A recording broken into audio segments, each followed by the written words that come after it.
मीनार अज़ीम। उस रोज़ सारा दिन मेरा वजूद मर्द कदीम से यूं भरा रहा जैसे अनार दानों से भरा होता है। जिधर भी निगाह उठाता उन्हीं रूबरू पाता। सारा दिन मैं बाज़ार की खाक छानता फिरा। हर बाज़ार में दूर सामने से मर्द कदीम आते हुए दिखाई देते। हर दुकान पर वो दुकानदार की पुश्त पर खड़े नज़र आते। मर्द कदीम से मेरा वजूद इस कदर भारी हुआ था कि सांस लेना दुश्वार हो रहा था। जी चाहता था किसी से उनकी बात करूं, किसी को बताऊं कि हजूर ने मुझ पर कितना करम फरमाया था, किसी से उनका तज़किरा करूं, लेकिन किस से बात करता।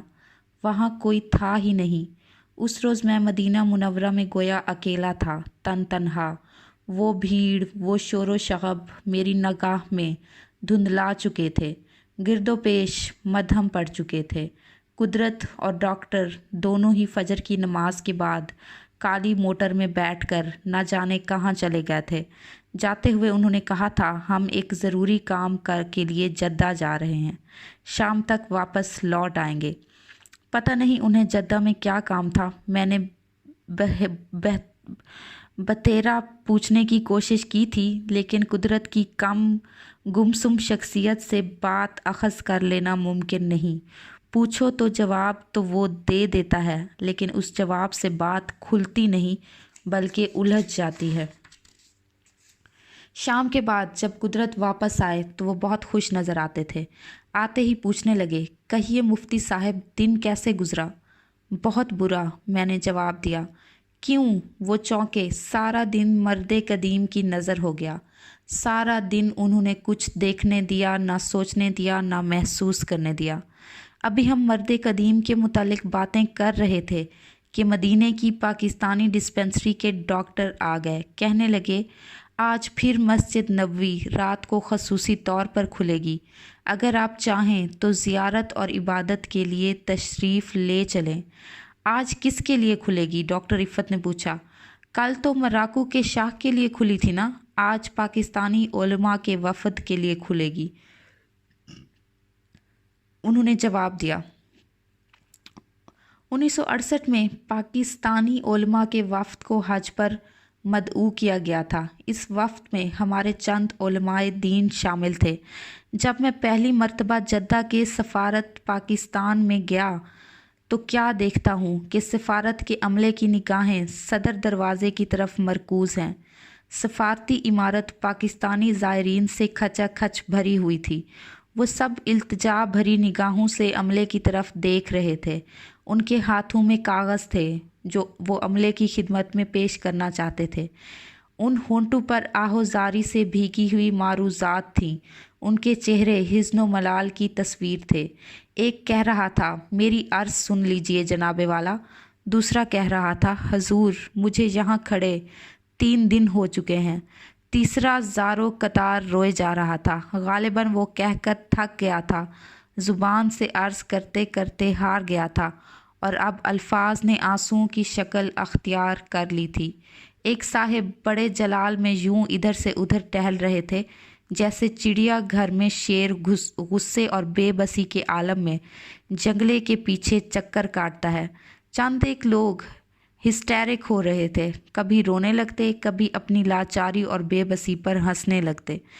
पाकिस्तानी सिफारत का मुल्हिका मैदान हाजतमंदों और परेशान हाल ज़ायरीन से खचाखच भरा हुआ था, लेकिन सफारत का अमला दूर अपने अपने कमरों में बंद छुपा बैठा था। अमले का कोई अहलकार अगर किसी ख़ास ज़रूरत के तहत बाहर निकलता तो हाजतमंद दौड़कर उसके गिर्द हल्का बना लेते।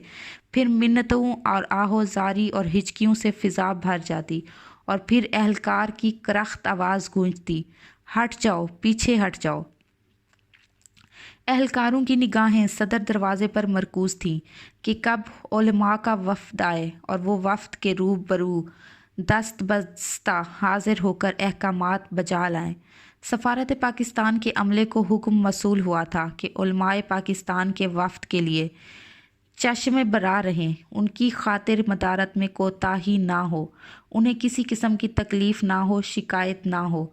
सफ़ारत पाकिस्तान का अमला फ़र्ज शनास अमला था। اپنے فرض کو پورا کرنے کے لیے وہ بےتاب تھے۔ وفد کے لیے اس حد تک چشم برا تھے کہ اراکین وفد کے علاوہ انہوں نے ہر کسی کی طرف سے آنکھیں بند کر لی تھیں۔ سفارت کے میدان میں کھڑے عام زائرین ان کی نگاہ میں رکاوٹیں تھے۔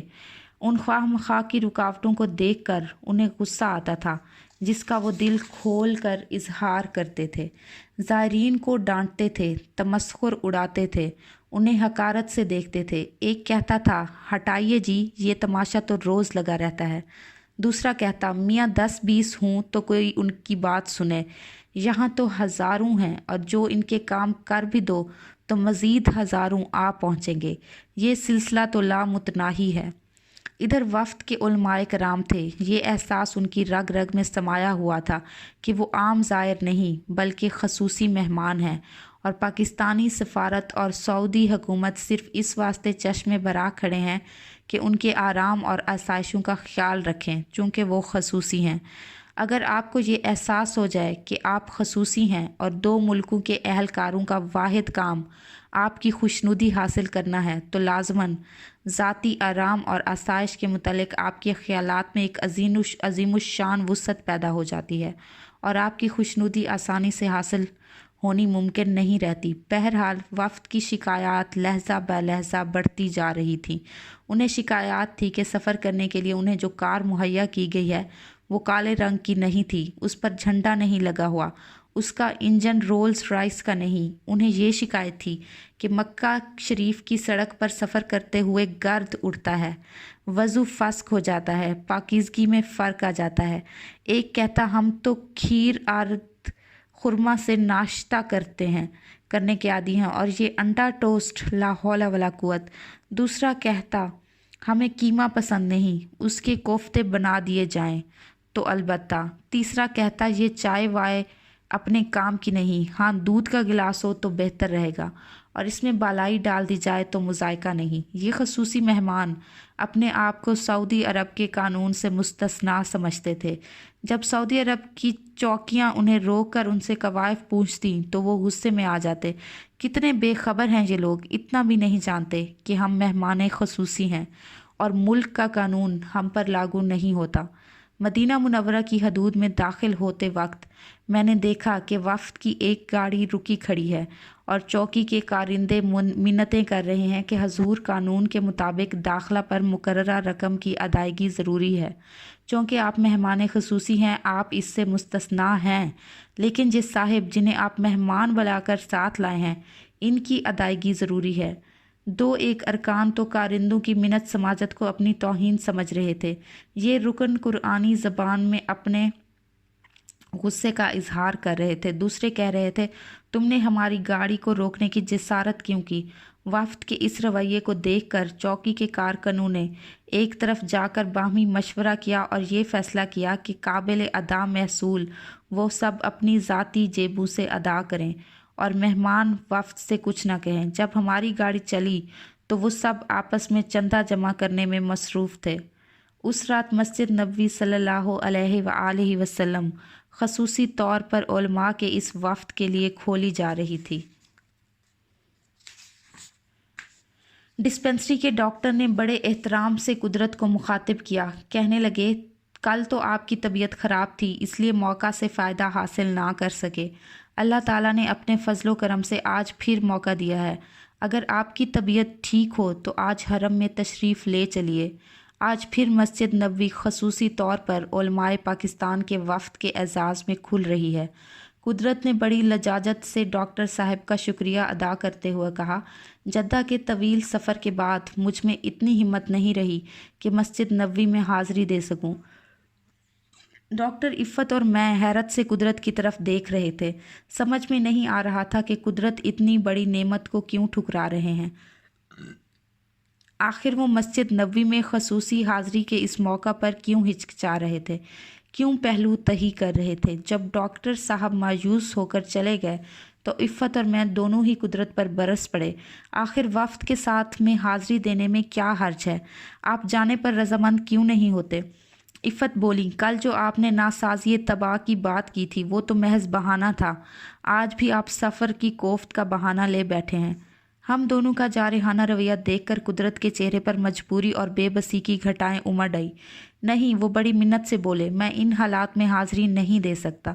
किन हालात में? डॉक्टर इफ़्फ़त ने पूछा।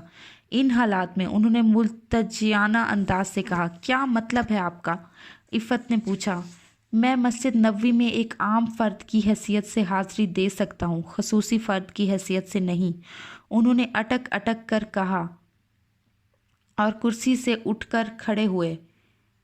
उस वक्त उनका बंद बंद आप दीदा था। आप खुद नहीं जानते तो हम पर बंदिश क्यों डाल रहे हैं? इफ़्फ़त बोली। कुदरत तड़प कर मुड़े। नहीं नहीं, बोले, मैं आप पर बंदिश डालने वाला कौन हूँ? आप शौक़ से जाएं। मुफ्ती साहब, आप भी साथ जाएं। ज़रूर जाएं। ये कहकर वो अपने कमरे में दाखिल हो गए। मैं तो ज़रूर जाऊंगी, डॉक्टर इफ़्फ़त ने कहा। क्यों मुफ्ती साहब, आप चलेंगे ना? हाँ, मैं ज़रूर जाऊंगा, ज़रूर जाऊंगा। मैं हुजरा मुबारक में सजदा करूंगा। मैं मुक़द्दस जाली को थाम कर खड़ा रहूँगा। मैं उस मकाम को बोसा दूंगा जहाँ हजूर सल्लल्लाहु अलैहि वसल्लम खड़े होकर खुतबा पढ़ा करते थे। मैं उस दहलीज़ को आंखों से लगाऊंगा जिस पर पाँव रख कर हजूर दाखिल हुआ करते थे। डॉक्टर इफ़्फ़त की इस दावत पर मेरे जिस्म का बंद बंद नाचने लगा, वालेहाना खुशी से नाचने लगा। उन्होंने मेरी कैफियत को देखा और मुतमईन होकर चली गईं। फ़र्त इन बिसात में मैं अपने बिस्तर पर लेट गया और मस्जिद नबवी के खुलने के वक्त का इंतज़ार करने लगा। किसी ने मेरे चुपके से मेरे कान में कुछ कहा। मैं चौंक पड़ा, उठ बैठा, लेकिन वहाँ कोई न था। फिर लेट गया। चंद साथ के बाद फिर वही आवाज़ आई, नाल मेरे कोई चले। अरे, मैं फिर चौंका। फिर शाह हुसैन का वो शेर मेरी आंखों के सामने गोया रक्स करने लगा। मैं भी जाना ढोक राझंदी, राल मेरे कोई चले। वही आवाज़ जो मैं हज के दौरान कई बार सुन चुका था। जब मक्का शरीफ में कुदरत की तबीयत ख़राब हो गई थी तो बारहा मेरे दिल में आया था कि मैं अकेला हरम शरीफ में हाज़िरी दे आऊं, लेकिन मेरी हिम्मत ना पड़ी थी। मुझे वहाँ कौन जानता है, इतनी अजीम बारगाह में दाखिल हो जाऊं, ना मेरी कोई हैसियत भी हो। उस वक्त शाह हुसैन ने मेरी रहनुमाई की थी, नाल मेरे कोई चले। फिर जब हम मस्जिद मदीना शरीफ में पहुँचे थे तो कुदरत ने कहा था, आप मस्जिद नबी सल्लल्लाहु अलैहि वसल्लम हो आए। मैं इस हालत में नहीं हूँ कि हाज़िरी दे सकूँ, और मैं खुशी खुशी मस्जिद तक पहुँचा था, लेकिन अंदर दाखिल होने की हिम्मत नहीं पड़ी थी और मैं मस्जिद के गिर्द तवाफ़ करता रहा। फिर जब हम मदीना शरीफ में पहुँचे थे तो कुदरत ने कहा था, आप मस्जिद नबवी हो आए। मैं इस हालत में नहीं हूँ कि हाज़िरी दे सकूँ, और मैं खुशी खुशी मस्जिद तक पहुँचा था, लेकिन अंदर दाखिल होने की हिम्मत ना पड़ी थी और मैं मस्जिद के गिर्द तवाफ़ करता रहा। फिर उस रोज़ जब कुदरत जद्दा गए हुए थे तो मुझ में इतनी हिम्मत नहीं पड़ी थी कि आज खुद अकेला मस्जिद नबवी के अमूमी हिस्से में दाखिल होता। मेरे जिस्म और रूह का बंद बंद शाह हुसैन के इस मिसरे का विर्द करता रहा। मैं इन्हीं सोचों में पड़ा था कि डॉक्टर इफ़्फ़त तैयार होकर आईं। बोली, चलिए मुफ्ती साहब, मस्जिद नबवी के खसूसी तौर पर खुलने का वक्त हो गया है। पता नहीं उस वक्त मुझे क्या हुआ, मुझ पर रिक्कत तारी हो गई और अनजाने में मैं रोने लगा। नाल मेरे कोई चले। इस पर इफ़्फ़त कहकहा मार कर हंसी और बोली, तुम दोनों ही सर फिरे हो, और अकेली मस्जिद की तरफ चल पड़ी।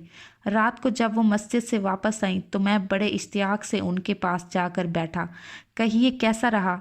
बोली, सुबहान अल्लाह, तबीयत खुश हो गई। जहाँ जी चाह खड़े होकर नवाफिल पढ़े, जहाँ जी चाह बैठ कर तिलावत की। सुबहान अल्लाह, क्या शान है मस्जिद पाक की। वफ्द भी वहीं था क्या? मैंने पूछा। हाँ, वो बोली, उन्होंने भी नवाफिल अदा किए। डॉक्टर हंस पड़ी, कहने लगी, वो तो बात बात पर बहस करते रहे, बात बात पर झगड़ते रहे। किस बात पर? मैंने पूछा। एक ने कहा, आइए बाजमात नफिल अदा कर रहे। दूसरा बोला, मैं इमामत करूं। तीसरा बोला, नहीं, मैं इमामत करूंगा।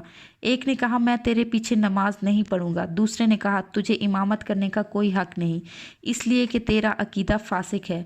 इस पर उनकी चख चख होने लगी और मैं एक तरफ होकर इबादत में मसरूफ़ हो गई। उसी रात कुदरत बोले, कल इफ़्फ़त और मैं वापस पाकिस्तान जा रहे हैं। आज हम जिद्दा इस गर्ज से गए थे कि वापसी के लिए सीटों का इंतज़ाम कर लें। इत्तफाकन 2 सीटें मिल गई हैं। सऊदी हुकूमत की मदद से कल हम यहाँ से रवाना हो जाएंगे। रात जद्दा में क़याम करेंगे, परसों सुबह पाकिस्तान के लिए रवाना हो जाएंगे इंशाअल्लाह। और मैंने पूछा, आप यहाँ क़याम करें। 4 दिन के बाद जब यहाँ से दूसरे मेहमान रुखसत होंगे तो आप उनके हमरा जद्दा पहुँच जाइए। میں نے رابطہ افسر غنی صاحب کو کہہ دیا ہے، وہ آپ کی ضروریات کا خیال رکھیں گے۔ واپسی پر سیٹ ملنی بہت مشکل ہوتی ہے، کوشش کیجیے کہ جلدی مل جائے۔ یہ سب لوگ آپ کی مدد کریں گے۔ ہاں، ایک تکلیف کیجیے کہ آتے ہوئے ایک محترمہ کو اپنے ساتھ لیتے آئیے۔ کون محترمہ؟ میں نے پوچھا۔ ڈاکٹر عفت کی ایک دوست ہیں، پڑھی لکھی عمر رسیدہ خاتون ہیں۔ وہ مجھے کہاں ملیں گی؟ وہ جدہ میں مقیم پاکستانی سفیر کے گھر ٹھہری ہوئی ہیں۔ جدہ پہنچ کر آپ سفیر سے مل کر تفصیلات طے کر لیں۔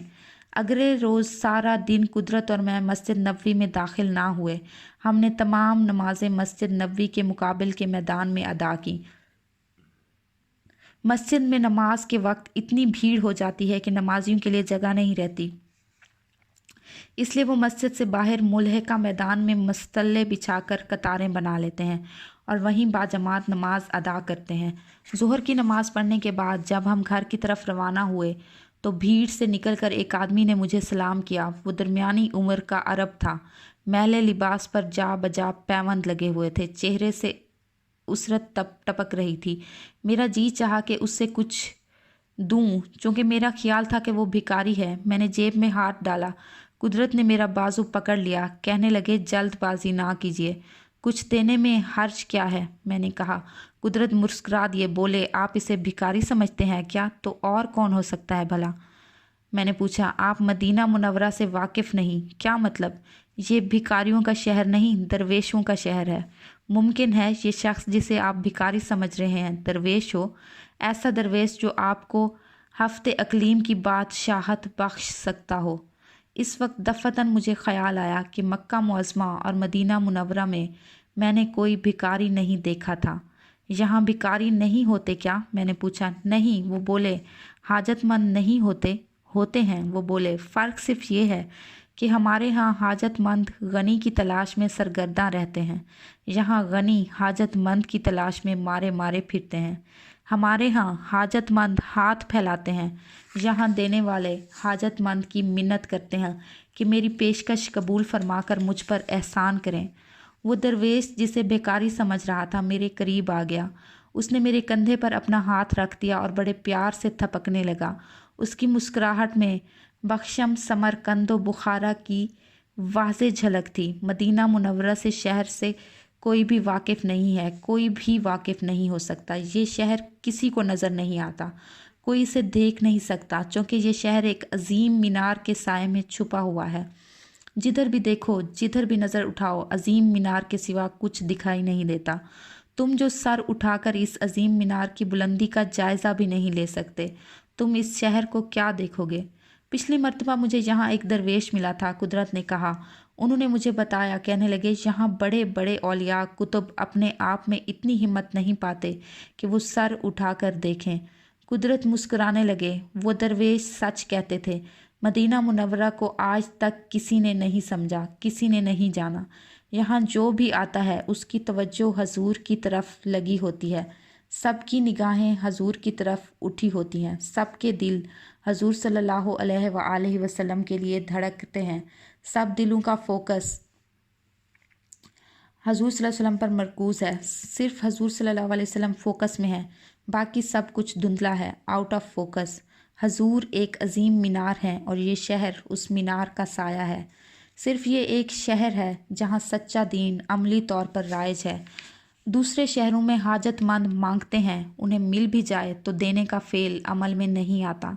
یہاں دینے کے متوالے ڈھونڈ ڈھونڈ کر دیتے ہیں، منتیں کر کر کے دیتے ہیں کہ قبول کرو تو کرم ہوگا۔ اس شہر میں کوئی گنہگار نہیں۔ معصیت کا احساس اس شہر میں خوش قسمتی کا نشان ہے، چونکہ معصیت نہ ہو تو رحمت کیسے جوش میں آئے۔ اس روز قدرت بڑی ترنگ میں تھے، بولے جا رہے تھے، غیر از معمول بولے جا رہے تھے۔ قدرت بہت کم گو شخص ہیں، ان کا یوں بولے جانا میرے لیے حیرت کا باعث تھا۔ ایسا لگتا تھا جیسے وہ اپنے آپ میں نہ ہوں یا جیسے انہوں نے پی رکھی ہو۔ وہ بولے جا رہے تھے، وہ مدینہ منورہ میری نگاہ میں سمٹتا جا رہا تھا، سمٹتا جا رہا تھا، اور عظیم مینار ابھرتا آ رہا تھا، ابھرتا آ رہا تھا۔ مجھے ایسے لگ رہا تھا جیسے وہ عظیم مینار ساری کائنات کا احاطہ کر لے اور اس مینار کے سوا کچھ باقی نہ رہے گا۔ اللہ اکبر، اللہ اکبر۔ مسجد نبوی صلی اللہ علیہ وآلہ وسلم سے عصر کی اذان گونجی۔